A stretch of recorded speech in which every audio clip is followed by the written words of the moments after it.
নমস্কাৰ বন্ধু বান্ধৱীসকল, আপোনালোকৰ বাবে আজি পুনৰ এক নতুন চাকৰিৰ খবৰ লৈ আহিছোঁ, য'ত আপোনালোকৰ টোটেল 19+ পদ আপোনালোকৰ মুকলি কৰা হৈছে।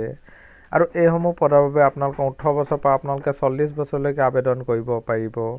আপোনালোকৰ কি পদ আছে, কোৱালিফিকেশ্যন কি বিচাৰিছে আৰু কিদৰে আপোনালোকে আবেদন কৰিব, সবিশেষ জানিবৰ কাৰণে আমাৰ এই ভিডিঅ'টো আপোনালোকে শেষলৈকে চাই থাকিব। বলক ভিডিঅ'টো আৰম্ভ কৰোঁ।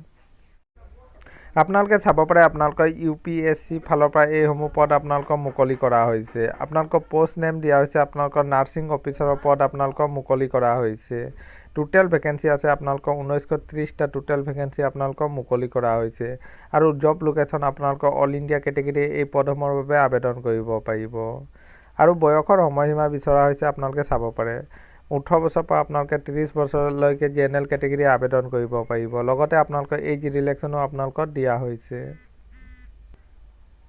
আৰু কোৱালিফিকেশ্যন বিচাৰিছে, আপোনালোকে চাব পাৰে BSc নাৰ্ছিং কোৰ্চ কৰা হ'লে আপোনালোকে এইসমূহ পদৰ বাবে আবেদন কৰিব পাৰিব। আৰু এইসমূহ পদৰ বাবে আপোনালোকে অনলাইন আবেদন কৰিব লাগিব। আপোনালোকে UPSCৰ অফিচিয়েল ৱেবছাইটত গৈ আপোনালোকে অনলাইন আবেদন কৰিব পাৰিব।